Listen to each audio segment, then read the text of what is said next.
What is up? Welcome to No Punt Intended on our special 9 o'clock time slot while the wonderful women of fantasy football take over the 7 o'clock slot. We do want to make sure we're still helping you guys get ready for your fantasy drafts. We talked quarterbacks last week. This week, we are getting into the running backs. It's going to be a great show. Let's get into it.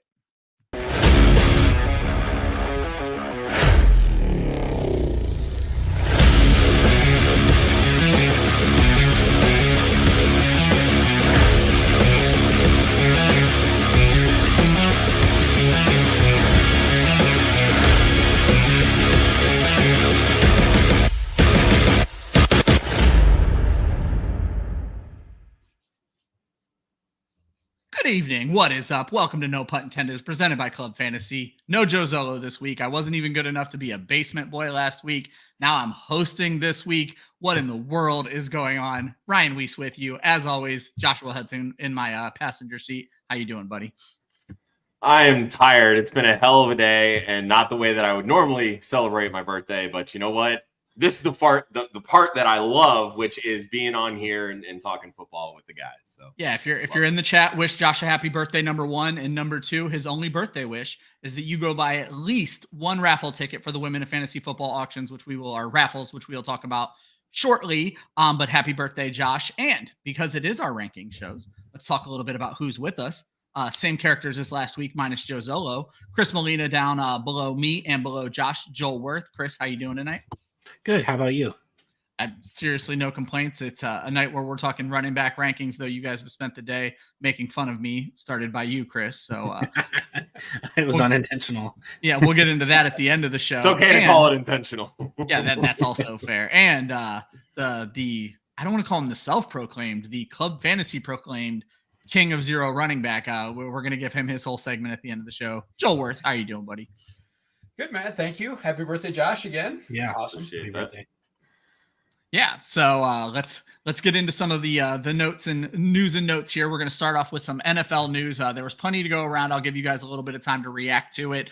JJ McCarthy out for the season with a torn meniscus. Mark Andrews involved in a car accident this morning, though no reported injuries. Jahmyr Gibbs expected to be fine and ready to play week 1 while dealing with a hamstring injury. Hollywood Brown injured his shoulder, separated it. In fact, he may miss some time heading into the season. I've always heard shoulder injuries are about pain tolerance. Matthew Stafford from Chris's Rams dealing with some tightness in his hamstring. On the defensive side of the ball, the Patriots trade Matthew Judon to the Atlanta Falcons. And as it stands on Brandon Ayuk watch, the Steelers seem to be the front runner in the sweepstakes, though it seems equally as likely that he remains in San Francisco. So Josh, just before we get started with the running back rankings, any of these stories stand out to you as super fantasy worthy, or any of the preseason things we've seen so far? I mean, obviously, if Ayuk gets traded, especially to the Steelers, I think that's going to disrupt his ADP, but he's slowly been dipping anyway with this news. I'm going to be honest with you. I know he's a rookie. JJ McCarthy missing the whole season makes me very, very worried about Justin Jefferson because Sam Darnold is fucking ass. He is terrible. Absolutely terrible. Chris, I see you shaking your head on that one. You're not worried about J. Jeff with Sam Darnold back there? Seeing J. Jeff with those cast of characters last year after Kirk Cousins went down, he was still one of the top scorers in the league when he came back from injury. He should still be top 5 pretty comfortably, in my opinion. Yeah, but those guys aren't afraid to throw the football. Sam Darnold is. Josh Dobbs was throwing hospital balls out there. It causes Jefferson to miss a week. There you go. So what happens when Darnold throws the one hospital ball that actually puts Jefferson in the hospital? Until that happens, though, I'm not worried. I mean, he's my wide receiver 7. We'll talk more about him next week. But that's like the most uncomfortable top 10 wide receiver that I have. Oh, so next week could be the. I was gonna say the next week could be the Justin Jefferson show with that ranking. So we know what the opening topic of next week's show is going to be. So roast Josh time. Yeah, Joel, same question. When you look at these stories, anything jump out at you, or any preseason performances that you were shocked or happy to see? I think the one that may be the most interesting is the defensive player is Matthew Judon moving to Atlanta, because that defense could have been just complete ass with no pass rush at all. Now, I mean, they may have been forced to be a really pass heavy team. I'm sure we'll talk about Bijan quite a bit on the show, but this kind of puts him. It kind of allows them to be more of a Rams type team and just not. I was really afraid that they were just gonna have to be super pass heavy because their defense would be so bad. So I think this allows them to be more balanced. Yeah, and pass rush can hide bad secondaries, and while the Atlanta secondary is improving, they are not exactly great, and this is something they've lacked, as you've pointed out, Joel. I believe I may be talking out of my ass here, but I believe they are last in sacks if you look at like the last 3 years combined. I know they've been really, really bad over the last few years. Obviously, a whole new coaching staff there, and then Chris. Round us out here. Anything other than the JJ McCarthy not as bad as it seems, or excuse me, Sam Darnold not as bad as it seems? In terms of Superflex, I'm asking for a friend here who has JJ McCarthy as their QB2 and Superflex, no QB3s. What would you pay for Sam Darnold? In Superflex, the problem, I would want to pay a third. They're going to want a second. That's really what it comes down to. Yeah, I had that same scenario play out with my friend. My friend offered 2 third-round picks for Sam Darnold, and they countered with the second, to which it was declined. So yeah, I'm not paying a second. It would be tough for me to pay either. 2/3 unless I was like, I was going to say unless I'm super contending, but are you super contending if Sam Darnold's your QB2? So no, I don't think I'm making middle of the road. Yeah.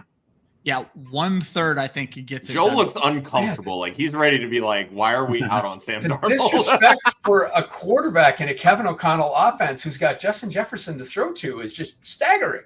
Yeah. Staggering. Well, too bad. I don't JJ. like Still Sam Darnold. I don't care who his damn coach is. I'm not Sicoli. I'm not a Sam Darnold super fan, but like we saw Nick Mullins have massive games. We saw Josh Dobbs have Nick massive Mullins games. had massive games in San Francisco. Gator says pay the second. He had massive games last year because he's in a Kevin Gator. O'Connell offense. This is a really good offense. No, but the gonna point be is fine. he's done it in multiple offenses. Sam Darnold hasn't. He will be And Sam productive. Darnold was in that San Francisco offense. Well, unfortunately for all of us, JJ McCarthy didn't get hurt last week for the quarterback show. We are going to talk running backs, but before we do so, Josh, can you remind everybody why we are at 9:00, and I'll go ahead and throw the banner up there. Absolutely. This is Women of Fantasy Month, our flagship Women of Fantasy podcast, the WAF podcast, season 5. We just wrapped up week 2.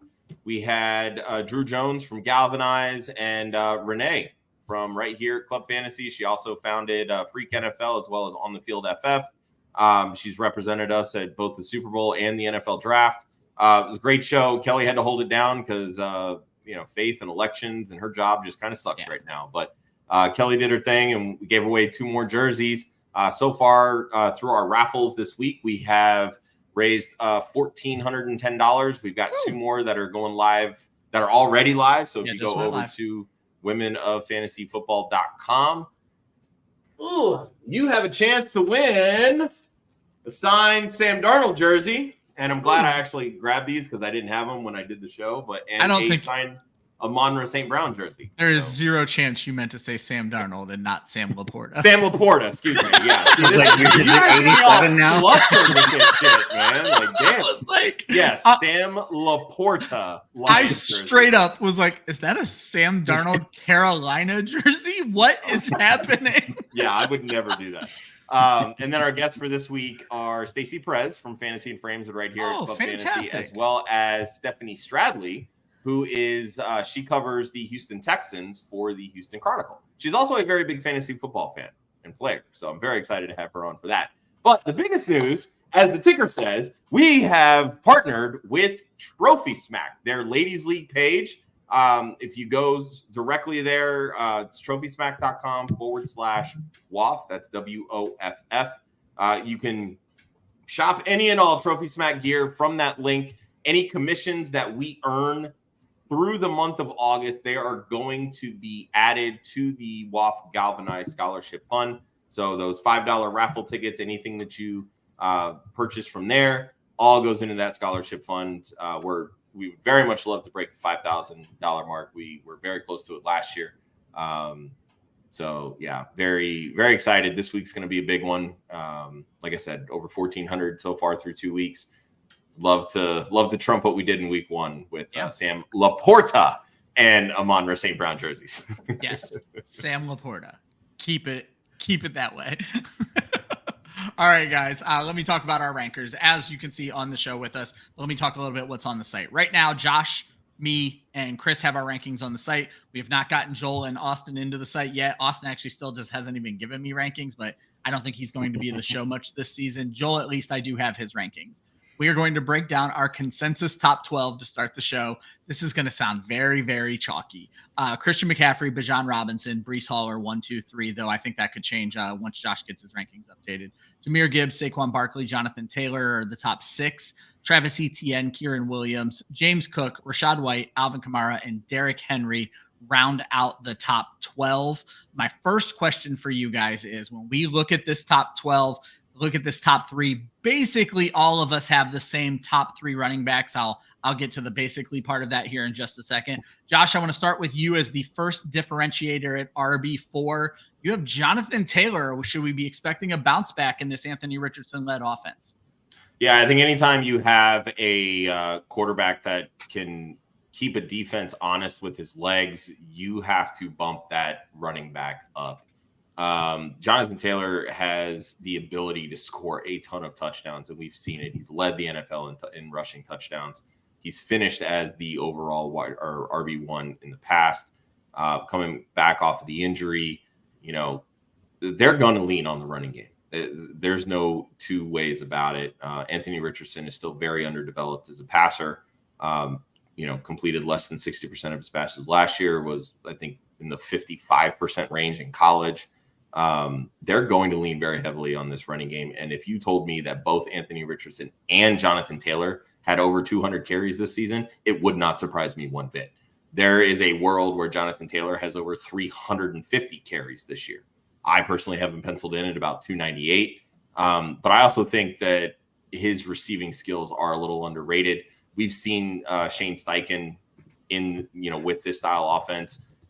They don't throw to the running backs a ton, but when they do, that lead one typically will have anywhere from 40 to 50 targets. And I think that in and of itself will keep him elevated enough that even if he doesn't hit the 350 carry mark, he can challenge for, I would say, RB2 overall. I still think Christian McCaffrey is hands down RB1. Yeah, I knew we were big on the Colts rushing offense when we were discussing the different prop bets we liked, and they were one of the teams early on that I said could score a rushing touchdown in every game this season, assuming the health of Anthony Richardson. Chris, you have Jahmyr Gibbs actually as your 3, not even your 4. You bumped, I can't even remember which one right now. You bumped one of the main guys down to 4, Breece down to 4, and you have Gibbs at 3. My first question is, with the hamstring ailment of Jahmyr Gibbs, is that going to change your rankings when you do an update, or are you still comfortable with him as the 3rd back off of your board? Still comfortable with it.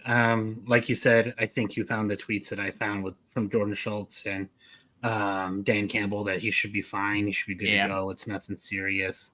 But keep an eye on it in the next couple of weeks. If you're drafting this weekend, I would still be happy taking Gibbs as my RB3. We know the Lions offense pretty well. And even though he's not going to get over 200 carries, David Montgomery is probably going to soak up 200 to 250 carries. We've seen him score 10 touchdowns. He's very involved in the passing game. And I think that's a baseline that we've seen last year.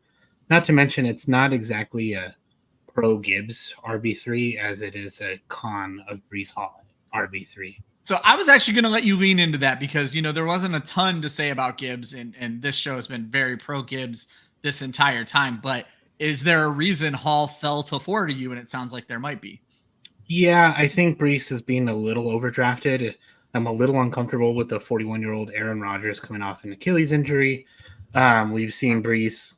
You could have just stopped with, I'm uncomfortable with a 41-year-old Aaron Rodgers. Yeah, or at any age Aaron Rodgers. We've seen Breece play all 17 last year and only had 223 carries. He still had the knee injury that he missed most of the year, rookie year. Braylon Allen looks great in preseason. I think this is an offense that's going to lean 100 to 120 carries if they can find a good RB2, keep Breece fresh. And I just think the touchdowns are going to be there. Rodgers is notorious for having 1-yard passing touchdowns. I have some stats on that. I don't know how much you want me to lean into it or save it for. If you have it coming up in another section, I'll have it coming up in another. Okay, section. then we'll save that for later. Yeah. So yeah, I would take Brees as my RB4. And I think Joel, that makes a big difference. And Joel, I think yours was the surprise for me because you got me your rankings late last night or early today, and I was not expecting to see Devon Achane that high in anyone's rankings. But certainly for you. And then I loved that you played into it on the show sheet where Achane is essentially your answer for the next 3 questions, but you gave me alternate answers for every one of them. So talk us into Achane. Is the volume going to be there? I guess I have to take issue with you saying this is a very chalky list when it doesn't include a guy. Okay, I was going to say, I think our list is chalky. Your list is certainly not. So we got to get you on Fantasy Pros to clean us up a little bit. A list that doesn't include a guy who averaged 7.7 yards per touch and had a touchdown per game last year, 11 touchdowns in 11 games.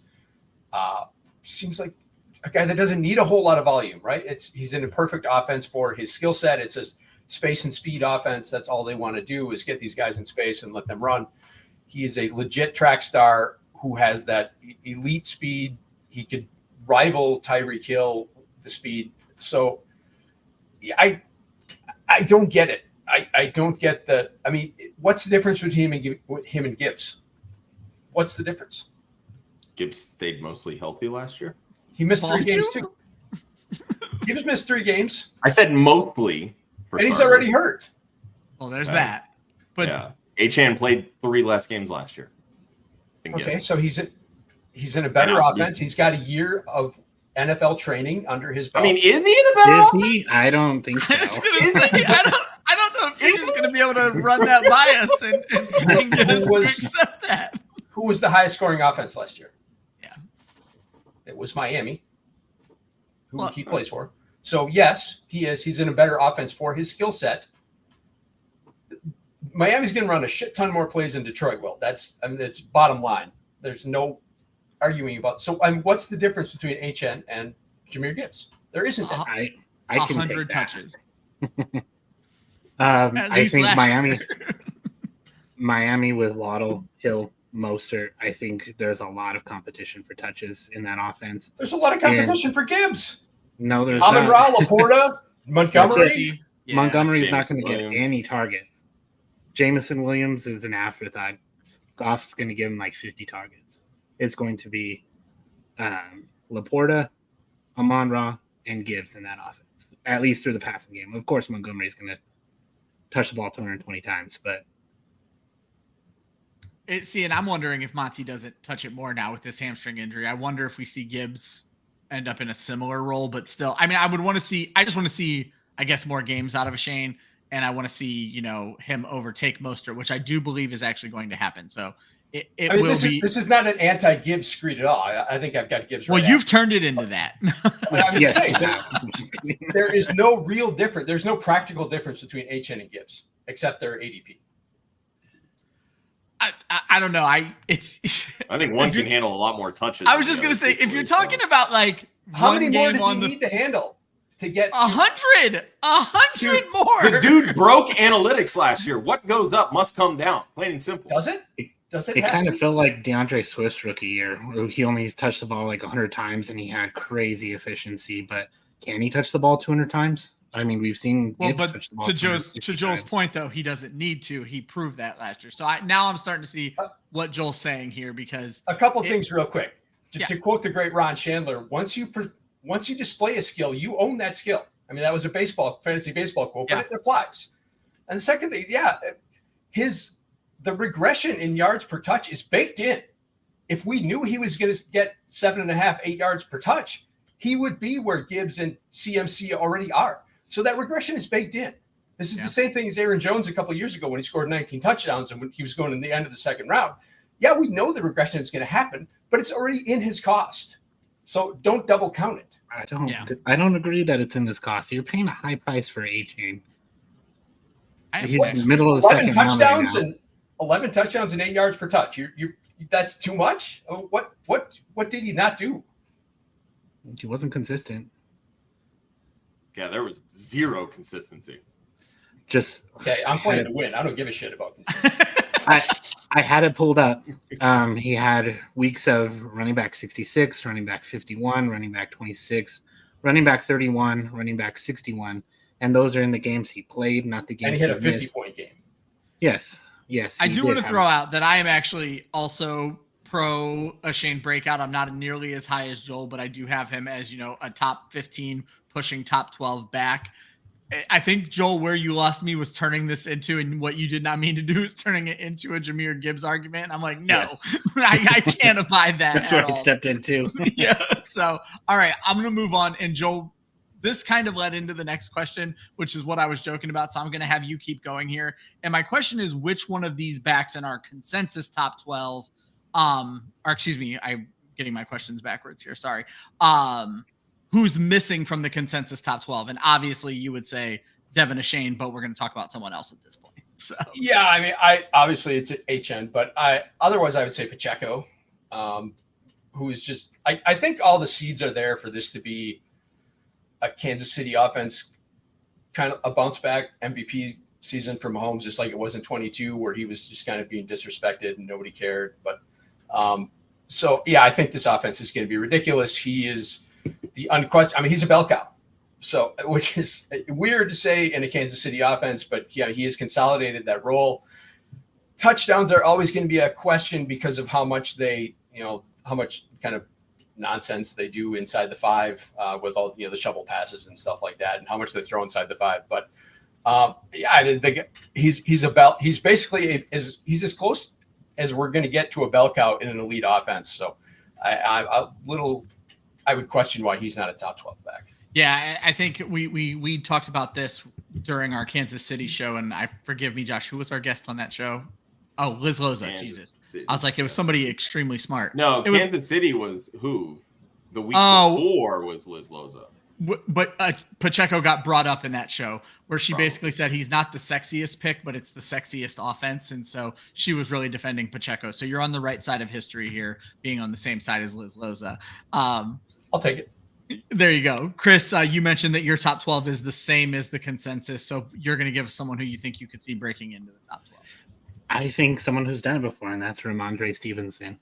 He's only 1 year removed from RB7 in 2022, so he can do it.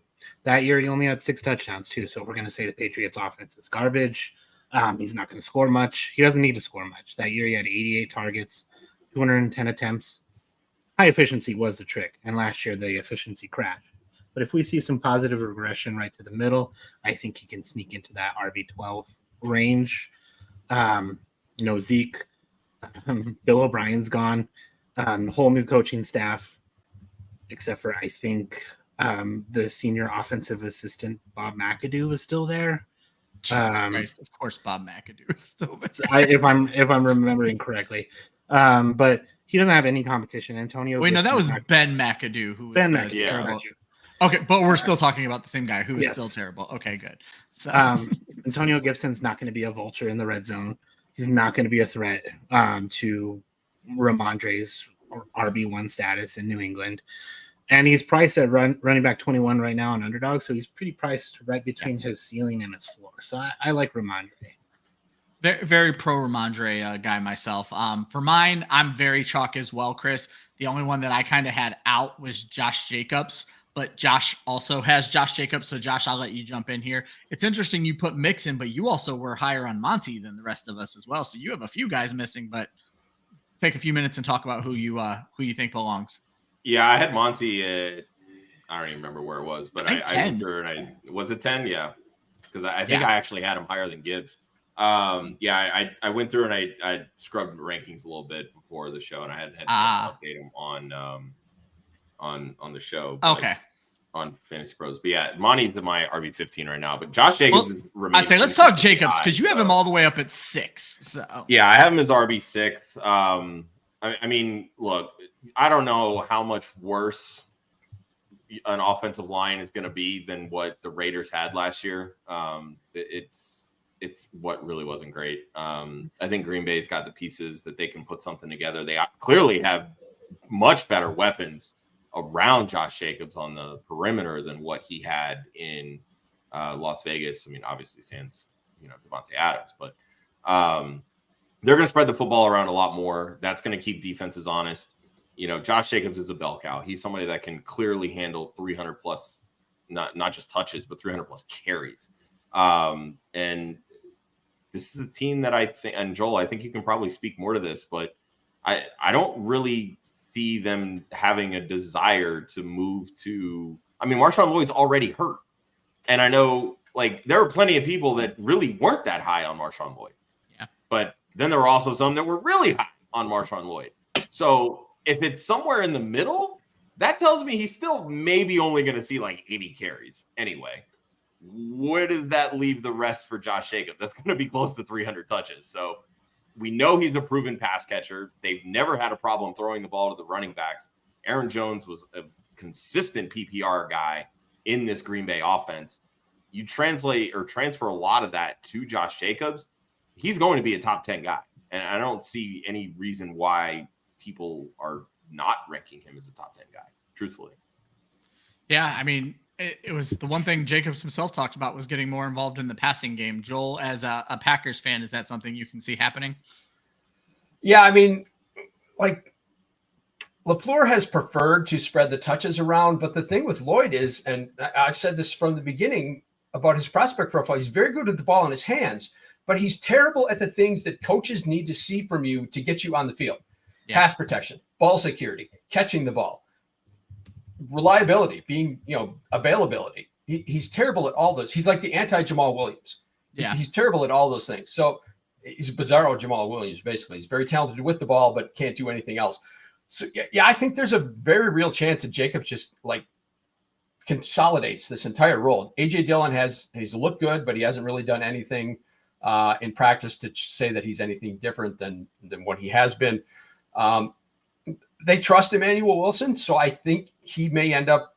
I would not be surprised if Emmanuel Wilson ends up getting more snaps than Marshawn Lloyd. And I was just going to say that means that Josh Jacobs is the bell cow there. All the reports now are that Dillon is the 2, Wilson is the 3, and Lloyd is the 4 as it stands right now. Yep. So definitely, certainly not what folks expected when that draft pick was made. We had a wonderful user question or listener question, and I love when the listener questions tie into the theme of the show. So I'm going to put you guys on the spot. This was not one you guys had prepared for, but which running back do we think could see a bounce back this year, either from an injury or a bad season, Josh?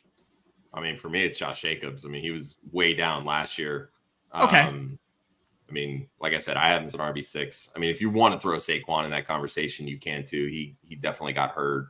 Didn't have a typical Saquon season last year, and he's easily primed for a big bounce back. But my 4 through 6 guys, JT, Saquon, Jacobs, I think all 3 of those guys kind of fit into that bounce back here category. Yeah. Chris? I'm going to go with Saquon Barkley. Not because he had a terrible year last year, but I think he's going to live up to expectations this year with the Eagles. And I think people are sleeping on him. The same arguments that are made with Jonathan Taylor. Running quarterback opens up lanes. He should have, touchdowns potentially going through the roof. I think can be applied to Barkley as well. Cool.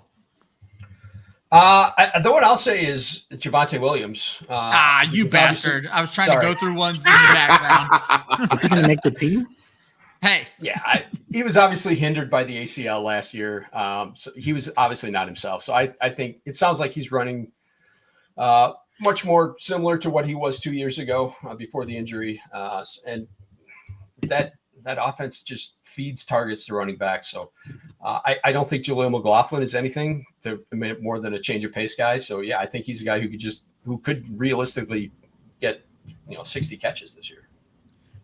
I'll go way cop out for mine. I think we could see a healthy Kenneth Walker return to the top 15, possibly even the top 10. I think he is heads and tails better than Zach Charbonnet. And the way they break down their red zone usage with Seattle, at least the way they broke it down in the last coaching staff, it was all Walker when it mattered most. And I'm hoping to see that continue with this new coaching staff with the Seattle Seahawks. So Ken Walker's another guy that I would list as a bounce back. So hopefully that helps you a little bit there. Guys, before we move on, I want to get a little negative with the top 12. And that is, obviously, we talked about moving some guys in. Who would we kick out? Chris, I'm going to let you go ahead and start. I disagree completely. Go ahead. Okay. I was kind of hoping Josh would start because I just seen who he put in, and I'm ready to fight. Well, you can. I'll give you a second to fight when it's Josh's turn, because I don't know how you could kick Alvin Kamara out right now. I just think he doesn't deserve it. Like he moved up inside of my top 10 recently. I'm all aboard this train at this point. He's looked awful the last 3 years. If not for check down Carr, he wouldn't even be in the top. Awfully 24. PPR wonderful. We'll see if that changes. We'll see. It's hard to rely on PPR when Alvin Kamara, his touchdowns are. What's the opposite of going through the roof? Going through the floor? Is that like a saying? Sure. He's only had 10 total touchdowns since 2021. He had 9 in 2021. He was a running back 3 in points per game last year, thanks to those 75 receptions, but on a career low yards per reception. So if that changes, if Kendre Miller breaks through, I think Kamara is going to plummet. He might not. It might still be another 70 to 80 receptions for him, but I think he looks bad. He looks like a bad running back now.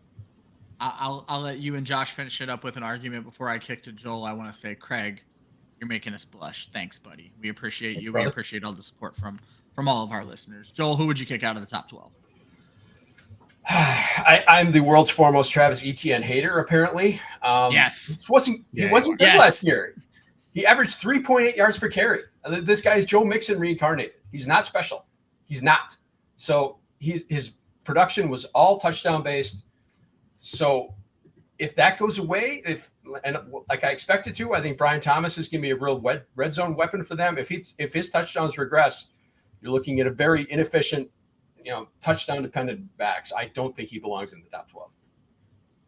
I love that.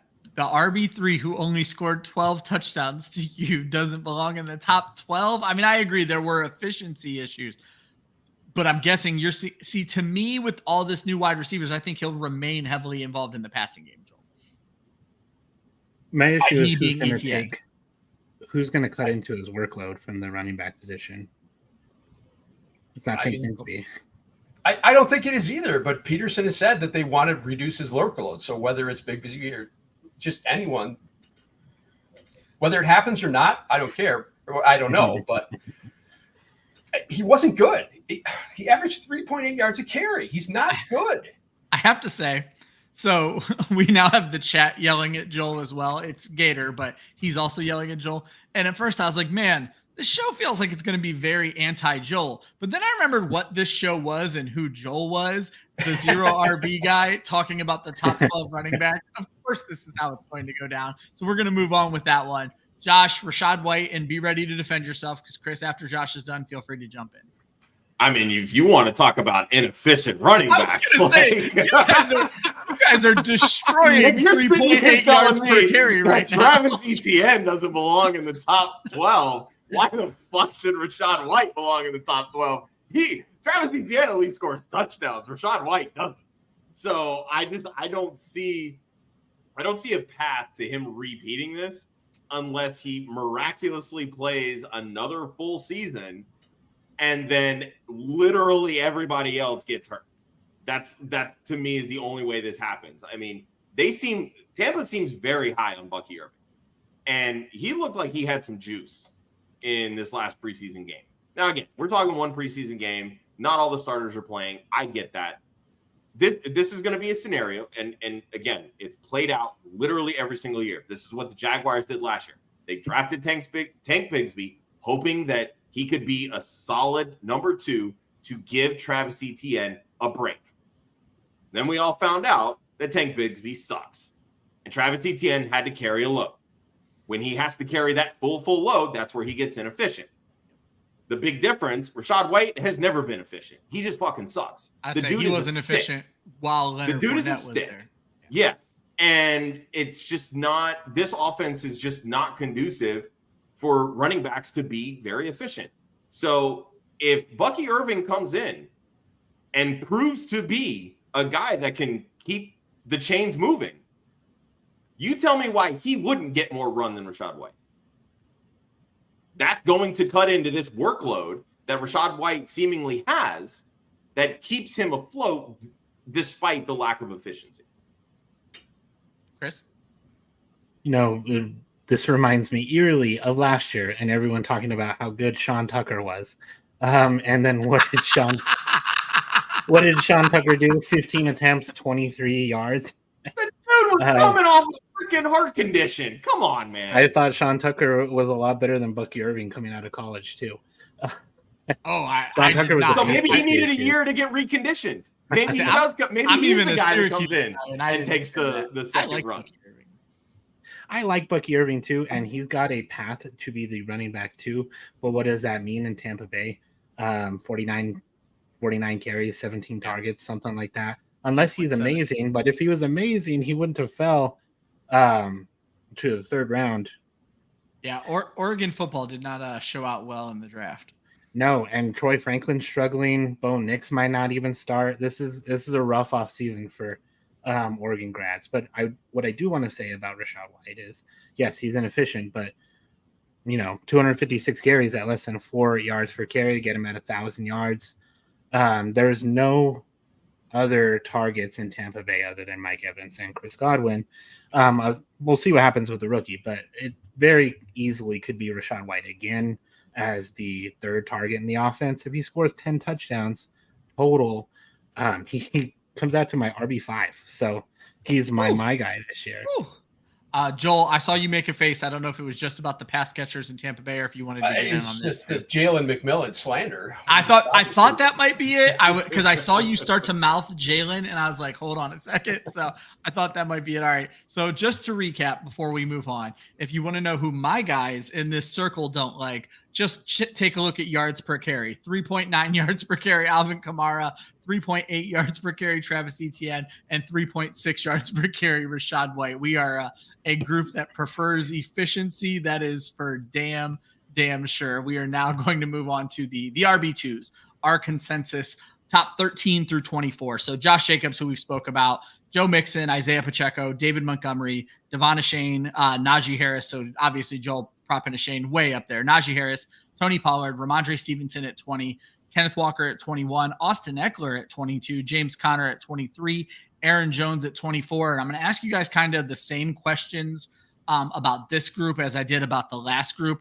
I want to start with, is there a dark horse from this group, the 13 to 24 group, that you guys could see working their way all the way into the top 5, really that surprise running back, Josh?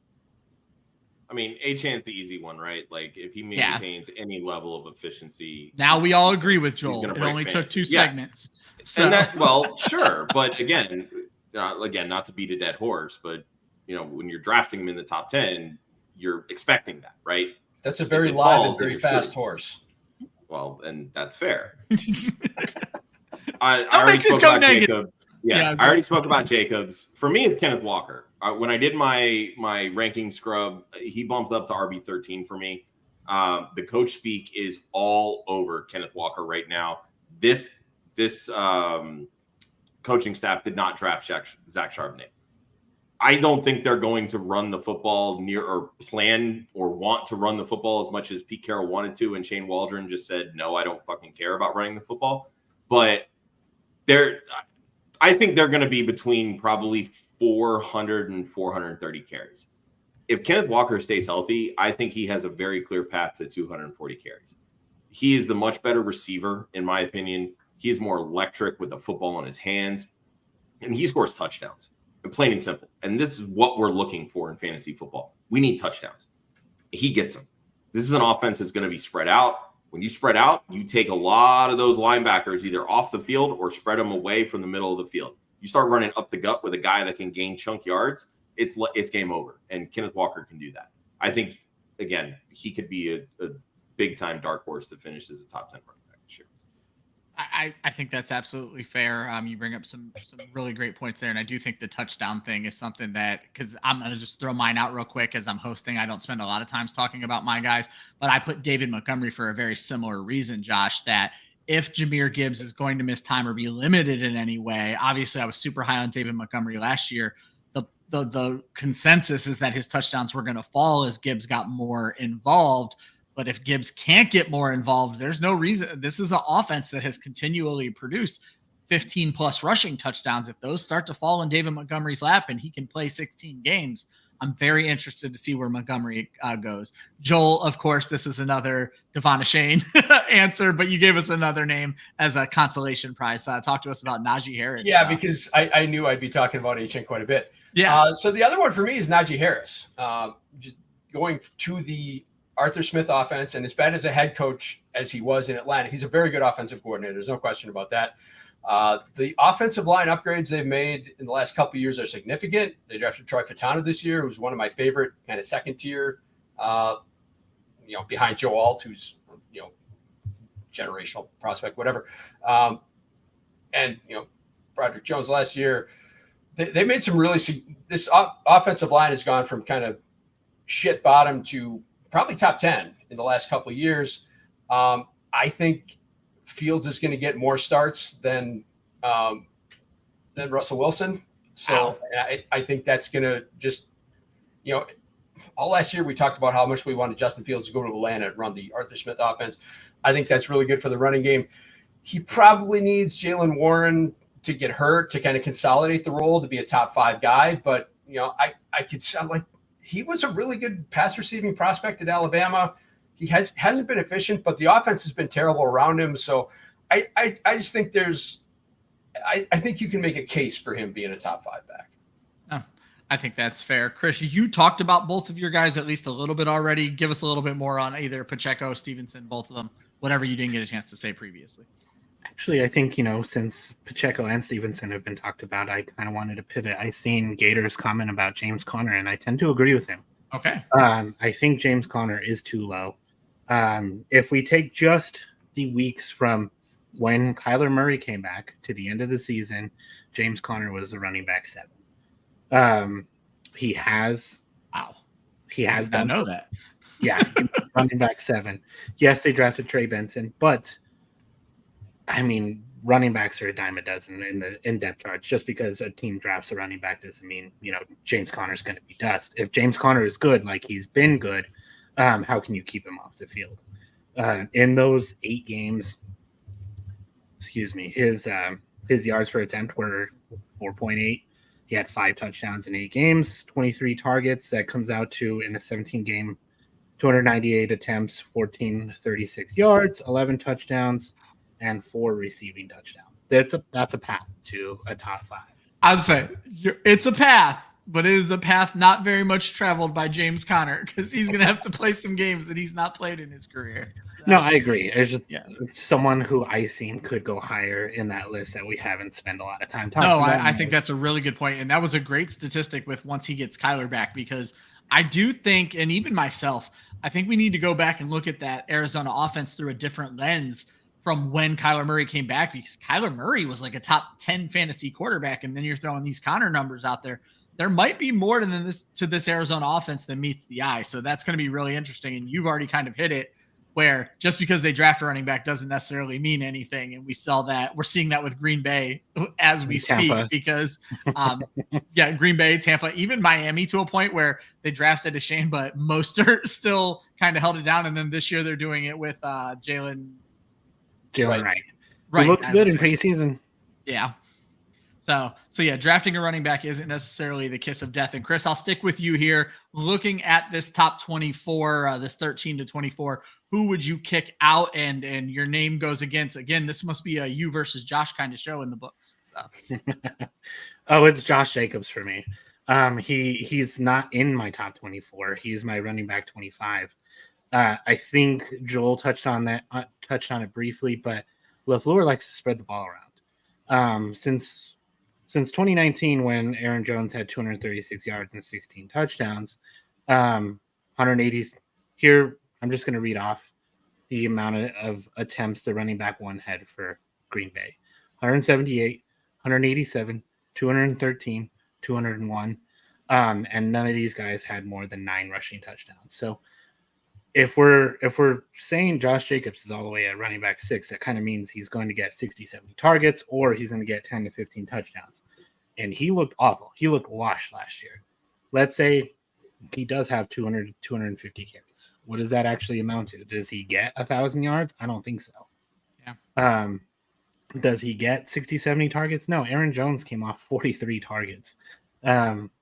Marshawn Lloyd is a rookie, and he won't matter much, at least the first half of the year. He's dealing with an injury. But they did re-sign A.J. Dillon, who A.J. Dillon has a track record in a LaFleur offense of getting 100 to 180 attempts. So I think, there's the upside of Jacobs, like everyone's talked about so far, but there's also the downside that could land him outside the top 24. Yeah, certainly a contrarian take, but it makes sense. I'll admit, when I first put Jacobs there, when I knew A.J. Dillon had re-signed and when they drafted Marshawn Lloyd, I had a little bit of trouble figuring out where all of his carries were going to come from. So it's definitely not that far off base. Josh, I'm actually going to let you finish this up because you have someone the same as Joel, and then you have someone plummeting, two people plummeting as well. But Joel, you said begrudgingly Austin Eckler is going to fall out of your top 24. Yeah, I like Austin Eckler. I prefer him to Brian Robinson this year, but I think because of the presence of Brian Robinson, I don't think he's going to kind of capture the entirety of that backfield. I think it splits. It's tough to see him, assuming that they do split carries. It's tough to see Eckler being a top 24. It's tough to see him kind of displacing the guys who are already in the top 24.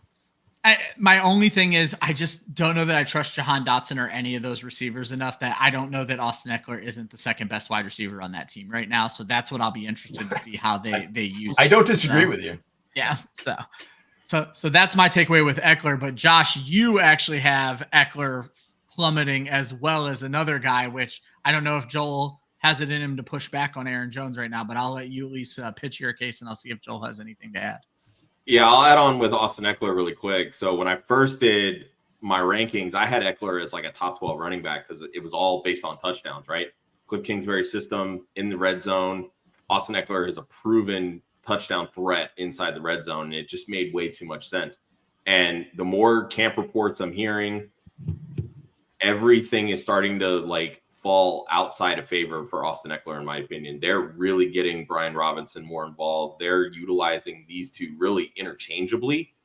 And Austin Eckler's efficiency really hasn't been there for a long time. It's been volume-based. And I personally don't think the Washington's offensive line is all that good. So if you don't have any efficiency, I don't know how much they're going to keep rotating back to you at that point.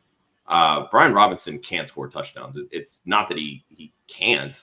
So I think that, yes, Austin Eckler is the far superior receiver, but they weren't shy about throwing to Brian Robinson last year. Now you bring in a running back who is known to scramble. What do scrambling quarterbacks not do very often? They don't throw to running backs. So that to me is going to knock down a lot of Austin Eckler's targets, especially, out in the flat and a lot of those last resort targets. But if you're telling me that he's going to run more out of the slot, then sure, maybe those targets will be there. But a lot of the reports in the three wide receiver sets, it's Terry McLaurin and De'Ami Brown on the outside and Jahan Dotson on the inside. If that's your three wide receiver sets, Austin Eckler may not see 50 targets this year, in my opinion. So, that's just honestly what I think, because Terry McLaurin's going to have 25 targets. I don't, or 25% of the target share. And I don't think that's. I was going to say, breaking news. Yeah. Josh sees Terry McLaurin with 2 targets. All that means he's going to get hurt in week 2, right? So that's kind of where I'm at with Eckler.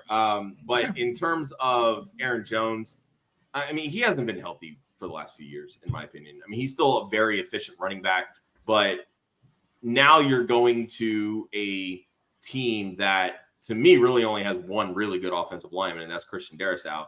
You have a very bad quarterback in Sam Darnold. You have a really, really good wide receiver that is probably going to command about a 40% target share. I don't know what those targets are going to look like, but there's going to be a lot of targets. I mean, with a bad offensive line in front of them, it's going to be a lot more hits on Aaron Jones. The likelihood of injury is going to creep up there again. We may only get 12 games out of Aaron Jones, and I just don't see that offense scoring a ton of touchdowns. 40% of the targets, and he's your wide receiver 7. Oh no, I said he could see 40%. I didn't pencil him in. The strays Sam Darnold is catching tonight. Joel, you and I did a show together. I don't remember if it was one of the Dynasty shows or if when I had you on the mock draft show, but you kind of said what Josh just said about Aaron Jones in Minnesota is he's going to be really good for a few games and then he's going to end up hurt. Is that still kind of your take on Jones when he's with the Vikings there? Yeah, I mean, we've had two NFL coaching staffs tell us that this guy cannot handle a full workload. I mean, McCarthy would not commit to him as a full-time back. Neither would Matt LaFleur. And when Chris was giving off the lead back carry numbers, you got to remember most of those years, Aaron Jones missed at least a couple of games with some MCL sprains or something like that. He was injured legitimately 3 times last year, right? He had the hamstring strain in game 1 against the Bears. Then he almost, everyone thought he tore his ACL against the Chargers. Turned out it was just a sprained MCL. And then in the last game against the 49ers, when he had that last long run, he pulled his hamstring again and would not have been able to play in the championship game had they been able to pull that game out. So, he's basically like James Conner. You just can't. You have to bake in that he's going to miss 4 to 6 games a year. Yeah. No, I think that's fair. All right, guys, we're going to get outside of the top 24 territory. So we're going to start talking about some of our sleeper backs. Just to let you guys know, at the very end of this show, I gave each of these guys kind of one of the running back draft strategies for them to break down and who the ideal players are. So a lot of what you're going to hear here is going to play into there as well. These are kind of the strategies they're going to use. But before I get into that, I want to give you guys a chance to talk about 1 or 2 of your favorite backs that are not currently in the top 24. Joel, just go ahead and keep us rocking with that. I'll start with Devin Singletary, who was really pretty good last year in Houston and is going back to a Brian Daboll offense. Daboll was always kind of partial to Singletary when they were in Buffalo. I think he's pretty clearly going to consolidate that lead back role. We've already seen an injury to Tyrone Tracy, who rest in peace to my 35.7% shares in Underdog. But it sounds like it's not as bad as it could have been. But again, it's going to be tough to, like, Eric Gray couldn't get on the field last year. So, I think there's a chance that Devin Singletary basically becomes the bell cow in New York.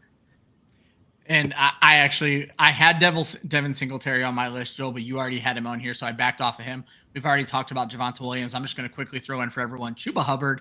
I cover the Panthers for Football Guys. Chuba Hubbard is going to control that backfield for at least the first 6 weeks of this season while Jonathan Brooks is getting healthy. Panthers have no incentive to rush Jonathan Brooks back, and they love Chuba Hubbard. Dave Canales has said the running back is going to be a key, or running is going to be a key to his offense, and that Chuba Hubbard is his lead back. So do not sleep on Chuba Hubbard. And RB1, you can get crazy late in drafts right now. Chris, actually go ahead and jump in here because you actually do like Brooks coming off of that injury, but I know you wanted to give Raheem Mostert some of his due as well. Yeah, so with Brooks, same thing you were talking about with Chuba Hubbard. It's kind of a back half of the year kind of thing. Yeah, absolutely. He's running back 27. Be patient. Right. Running back 27, end of the 8th round. That's when you start getting into, like, who can I target in this 0 RB build? I'm wondering if Joel has him on his big board when he does 0 RB builds. But the Panthers have rebuilt their offensive line. They gave Robert Hunt $100 million. They got Damian Lewis from Seattle. They got Austin Corbett from the Rams. They're trying to build this team correctly now after years of mismanagement. And I think when Brooks does come back, even though Chuba is great, I think he's going to command, at least 15 carries a game. So I like Brooks. Mostert, everything that Joel is saying about Devon Achane, let's just apply it to Mostert because Mostert's done that before. He's handled 200 carries. He's handled 180 carries. He's only missed like 2 games in the last 2 years. He's the running back 26 in ADP this year. Does pendulum swing too far? I also have Achane above Mostert, but I'm kind of playing the fence on both prospects. Well, let's just look at Mostert. He was a top 12 running back 6 times last year. Only 2 weeks was he outside the top 24. So we don't talk about consistency. That's Mostert. Yes, 18 touchdowns is going to come down, but does it come down to 15, 10? Does he split it with Achane? I don't know. It could be 2 good RB2s with Miami next year instead of 1 in the top 5 and 1 buried in the top 30. I'm taking Mostert a lot. I don't think there's a lot of argument. As Joel pointed out early on, they were the best offense in football last year. Mostert was a big part of that, and most camp reports agree that he's going to remain a big part of that. Josh, go ahead and close out this topic. 1 or 2 guys that you're happy to get outside of the top 24. Yeah, the first is Brian Robinson. I kind of touched on it with Austin Eckler. Robinson bumped up to my RB 25. I have him he's not the most efficient back. I only have him at about 4.2 yards per carry. But I mean, if he can get upwards of 230 carries, he can approach that 1,000-yard mark. But my deep guy that I'm looking at is Jalen Wright. And it is for a lot of the reasons that Chris we are loving the Miami backfield. Yeah. And really it's for a lot of the reasons why people like Raheem Mostert. Like, the touchdowns more than likely are coming down. Like it's very rare that running backs are going to score 18, 19, 20 touchdowns, and they do it again the very next year. So, and especially when you're talking about a 32-year-old running back. Now, I understand he's a very young 32, but he's still 32 years old. You draft Jalen Wright because really it's about the exact same skill set and 10 years younger. So if anything were to happen to Raheem Mostert, you're going through and you're talking about a guy that can be, drop right in and keep right on going. He can average that 5 yards a carry. He can, one cut go for 50-yard gains. Like, that's how this offense is built. And for basically free in drafts, like I have Mostert a lot lower at RB34. And a lot of that is just because I think that they're going to take carries from Mostert more so because if they want to do damage in the playoffs, they have to be able to run the football. And Mostert's the guy that they trust to be able to do that. And if you're not running the football in December and January, when you start getting up into these cold months, it's not going to work for Miami. So I think that's where you're going to see a lot more Achane and Wright kind of earlier in the season. And again, if something were to happen to Mostert, like Jalen Wright to me is a top 15 running back very easily.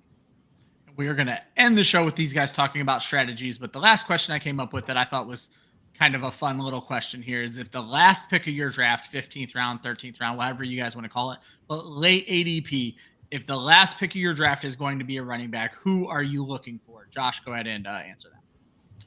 I'm starting to come around on Audric Estime.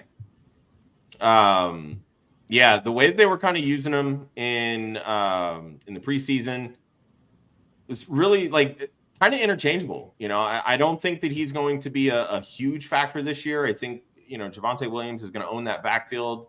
But Jaleel McLaughlin's, really small. He can do a lot of damage when he gets going, but he's really small. And not very good in pass pro. Samaje P. Ryan is nothing. The only thing he's really good at is pass protection and probably likely to be released. So that's going to put Audric Estime in the rotation.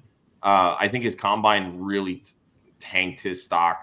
I think he's better than what he showed at the combine. But he does have good hands in the passing game. And that is something that a Sean Payton offense is going to do, and that's throw the football to running backs.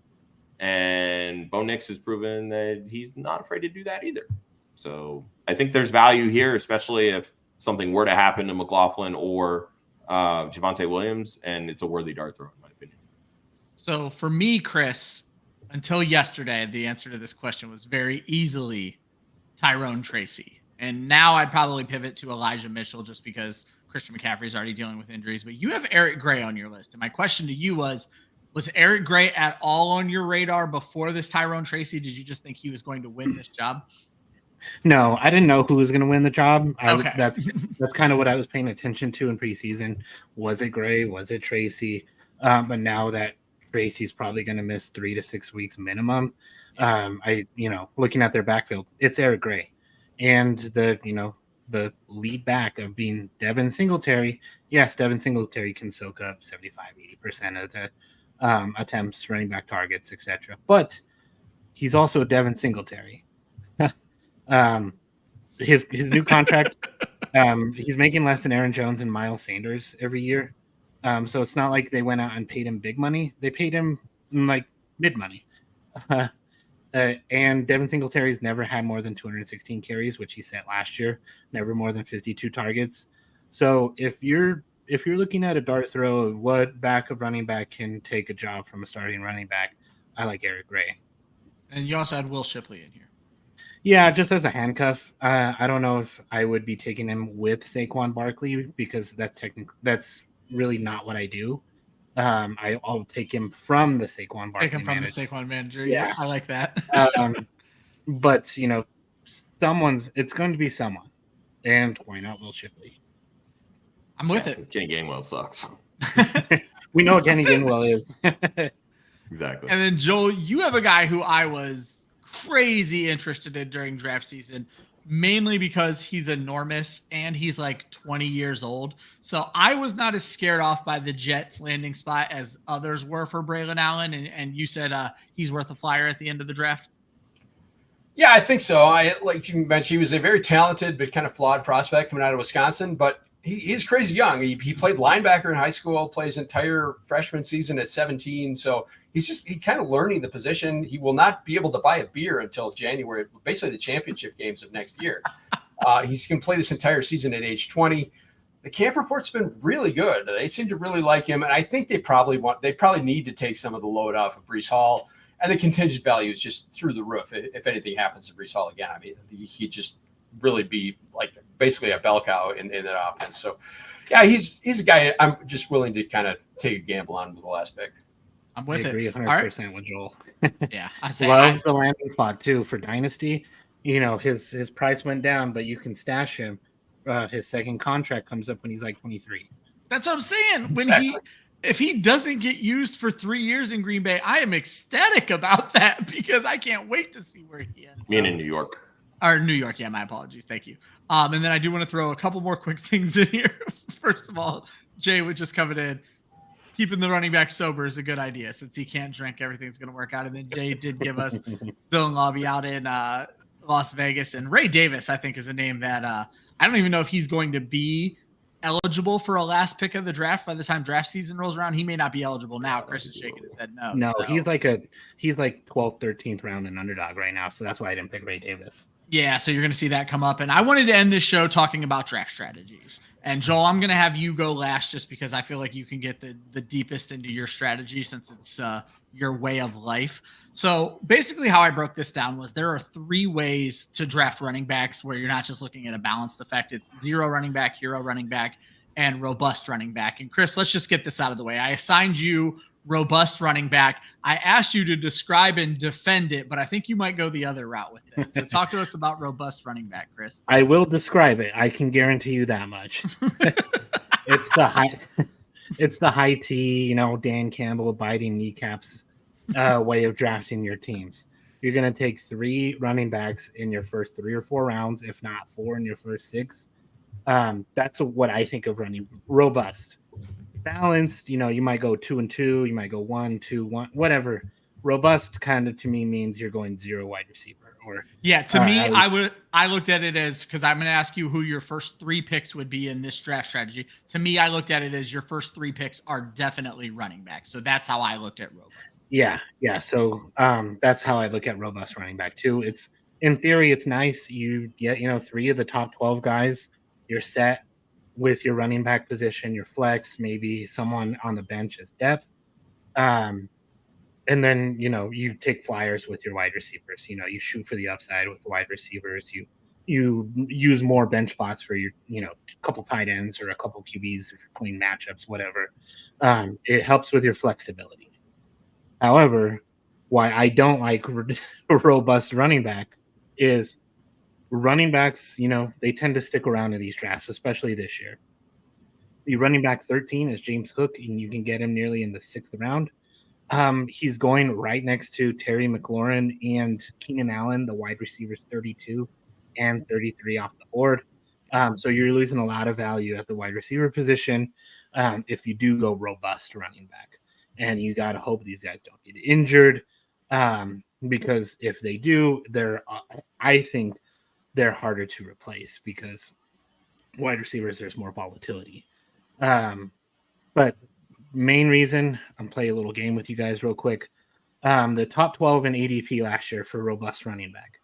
CMC, Eckler, Bijan, Saquon, Nick Chubb, Derrick Henry, Josh Jacobs, Tony Pollard, Najee Harris, Ramondre Stevenson, Travis Etienne, and Jahmyr Gibbs. How many of those do you think finished in the top 12? Or finished 3? That's like 6 busts for sure there, I feel like. So. And even the ones that finished in the top 12, like if you're taking Bijan in the top 5, are you happy with RB9 on the year? No. Here are the top 12 finishers. CMC, Breece Hall, Travis Etienne, Rashad White, eat it, Josh, Raheem Mostert. Because everybody else got hurt. Don't sugarcoat it. Raheem Mostert, Joe Mixon, Kyron Williams, Derrick Henry, Bijan, Jahmyr Gibbs, Alvin Kamara, and James Cook. All right, Chris. So the second part of this question, you did not answer. I just looked at the show sheet. So gun to your head, Chris, you have to take running backs with your first 3 picks. Who would be your ideal running backs if I forced you to go robust running back from the 6th pick of a draft? I did not know what you meant on that. Yeah, so. Joel didn't either. I realized it was very poorly worded. So, but I do right, but that's fine. I explained it to you before the show started. I did kind of answer it in parentheses. If I had to go running back in each round, if we went in like the 6th pick to keep with the 6th pick, I would hope to get Bijan because I think he's in a tier by himself before we start with the Jahmyr Gibbs, Breece Hall, etc. Round 2, I guess if Saquon falls, I would like Saquon. I could shoot for the moon with Devon Achane and hope Joel's right and he hits. With a robust running back, you can do that because then you're going to grab another running back, probably Derrick Henry, if ADP holds, or I think I put maybe Etienne, Joel's other favorite running back. So it's good on paper, but I just don't like it. I just want to throw out there, as someone who does draft robust running back, me and Joe Zolo, I was going to say, this is the Joe Zolo special. Yeah, the old guy and the young guy who still draft robust running back. Chris, the names I came up with, I used Fantasy Pros ADP, was Bijan. Derrick Henry was like the last guy who was available at 18. And then Josh Jacobs is available at 28. So I would just be praying that he fell to 30 and I could get all 3 of those guys. I know you're not a big fan of Jacobs, but again, that's kind of how I looked at it. So then Josh, for you, I assigned hero running back. So just kind of explain that draft strategy. And then I'm going to let you just lead into that same question. In the hero running back strategy, who would be your first 3 picks from maybe the 6th spot of a draft? Yeah, so your hero RB, all you're doing is with that first pick, you're taking that bona fide starting guy, right?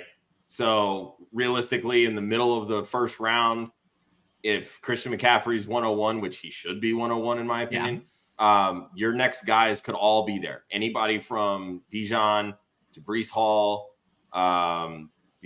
Jonathan Taylor, Saquon Barkley, Gibbs, Etienne, any of those guys could very well be there. It's ultimately going to depend on the type of league you're in. If you're full of a bunch of Ryan Weisses and Joe Zolos that are going to load up on running backs, maybe you end up with the 4th or 5th best running back. And maybe you don't use this strategy. And then maybe you pivot and don't use this strategy, right? But if you're in a bunch of leagues with Joel Wirth and everybody's going wide receivers, then you take that first guy that can anchor your running back room and then load up on all of the boom type players like your trying to think who you could actually get in that turn range, like maybe Jalen Waddle could be there, Zay Flowers kind of thing. Zay Flowers a little bit later, Devonta Smith, T Higgins, those types of spike week type players that you're just kind of playing matchups with. And then as you get later on in the draft,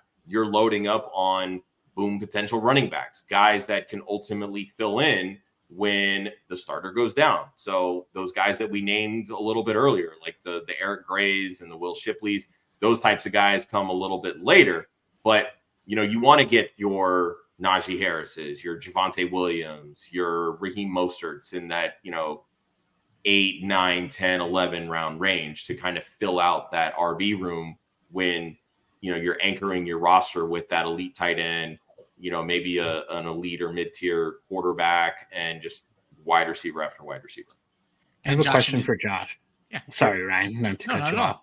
Or, for the room, for hero RB, does it have to be first round? I think of it kind of like who's your last anchor running back that you would take for this strategy? Ooh, that's fair, actually. That's fair. Yeah.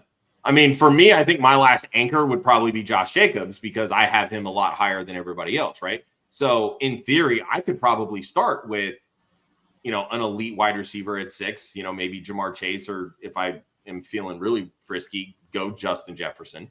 And, maybe get that elite tight end. I can get a Travis Kelce in the 2nd, then take the Josh Jacobs in the 3rd, right?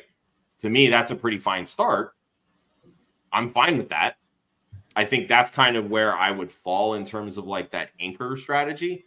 But again, I would much rather secure it with a guy like Bijan, Brees, JT, or Saquon in that range. So Chris, this is a great question. For me, it's a question of comfortability, because when I look at the hero running back, this is a guy that I know I'm going to be able to plug into my RB1 and have zero to be worried about. And so I'm looking at my rankings and trying to decide where that kicks in. And I would say right now it's probably my RB7 with Saquon. So CMC, Brees, Bijan Robinson, Jahmyr Gibbs, Travis Etienne, Jonathan Taylor, Saquon Barkley.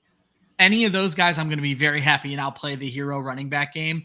From there on, I get a little bit nervous. Even like the studs like Derrick Henry, there's just this weird aura of unknown around Derrick Henry, where normally I would easily build a hero running back around Derrick Henry. But right now, I'm just not so sure. So for me, it probably does need to be the first round. Okay. The reason I ask is because, what if you're in one of those rooms where Bijan, Brees, and Jahmyr Gibbs all go before your pick? Yeah, Ryan, how'd that work out in SFB?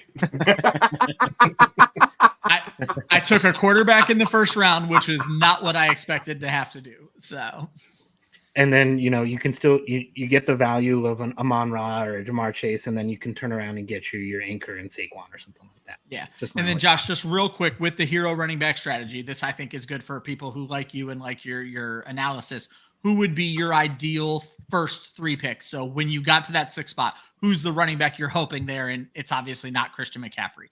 So who's the running back you're hoping would be there? So yeah, I mean, hoping would be there. Obviously, would be Bijan Robinson. Okay, that's the guy for me. That and then if Bijan, Brees, and CMC are gone, is it Jonathan Taylor as your RB4?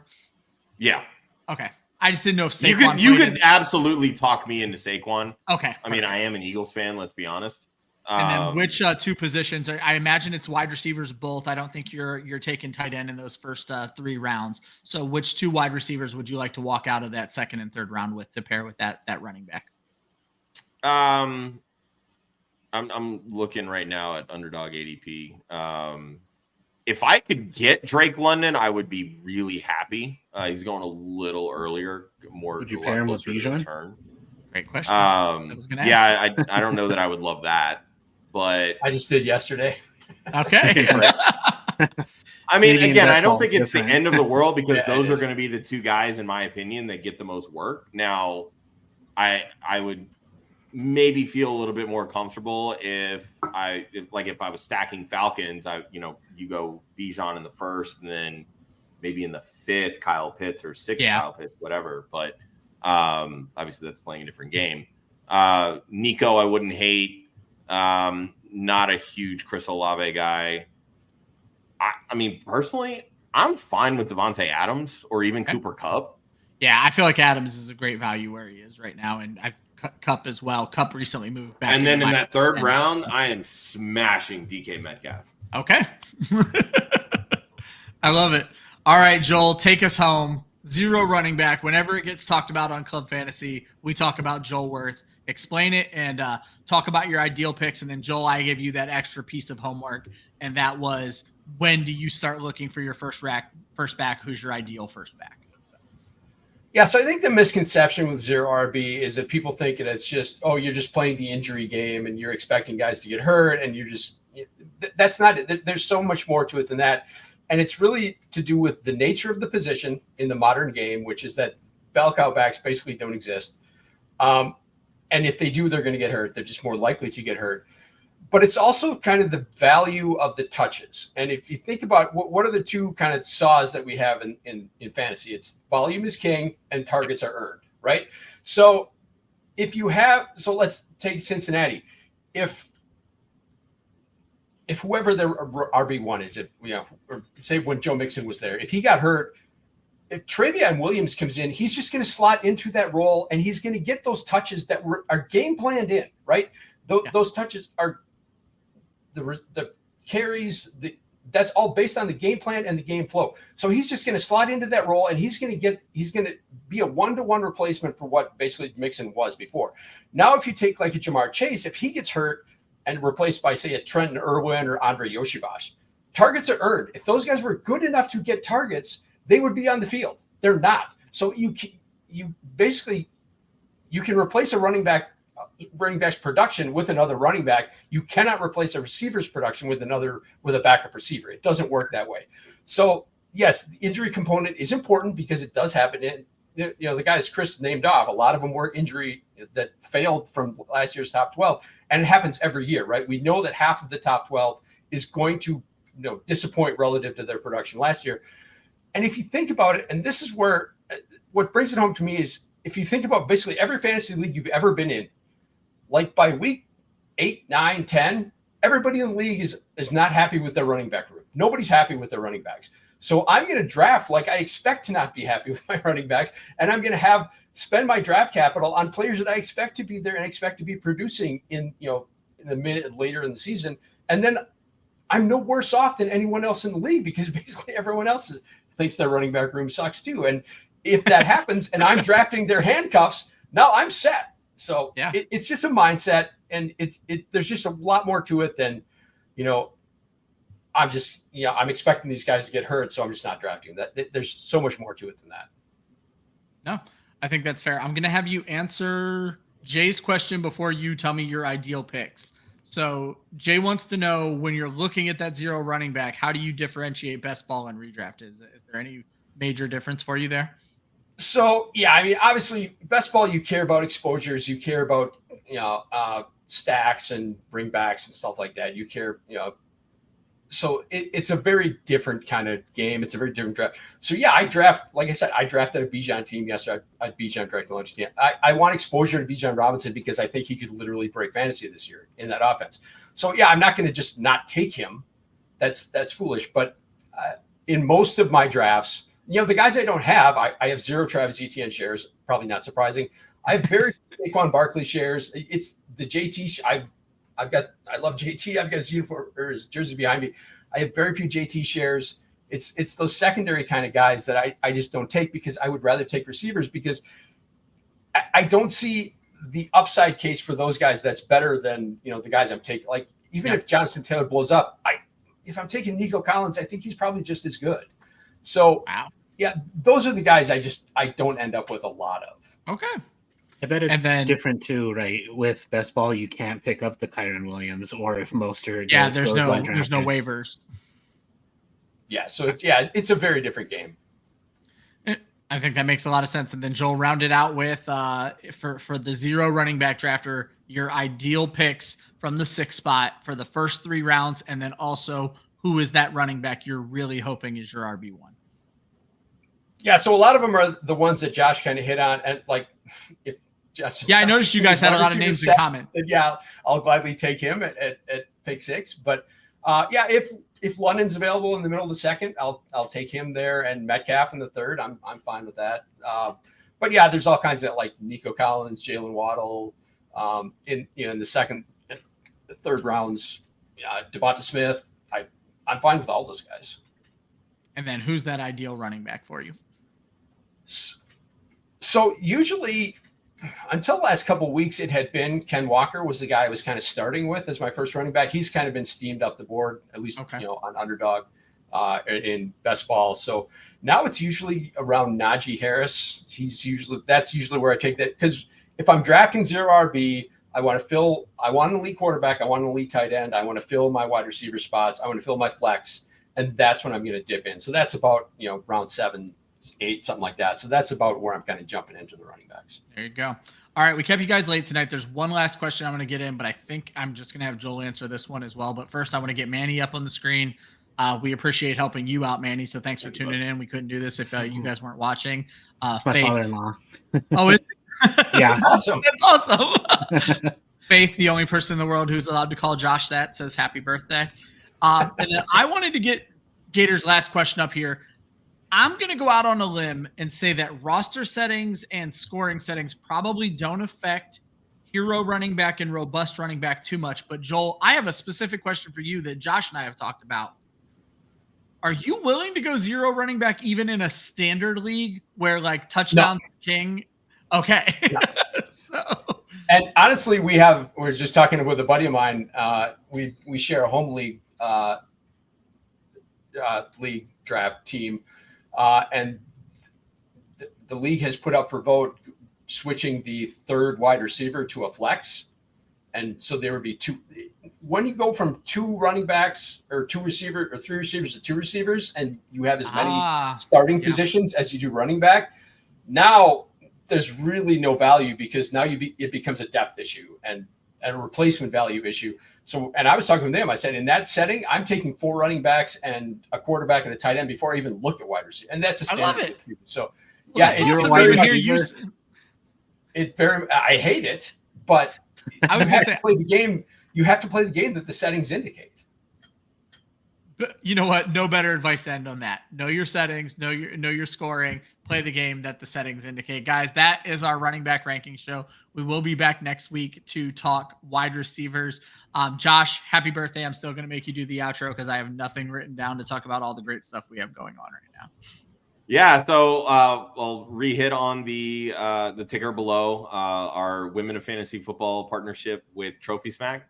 Use the direct link, trophysmack.com/WOFF. Shop anything on Trophy Smack. Your draft boards for your home and work leagues, any championship belts, rings. There you go. Joel's got one. Ryan's got one behind him. I know Gator won the SFB. Trophy Smack ring at the Orlando live draft. They've got wall smack, all kinds of decorative stuff. Run it over your league mates. Let them know what's up. Who's the champ? Who's the one to beat?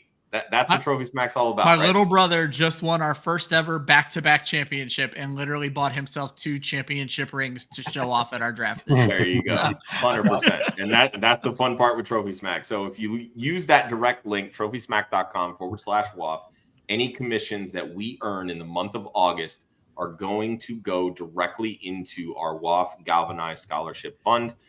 This helps out an organization called Galvanize. We partner with Laura Oakman, who's an NFL on Fox sideline reporter.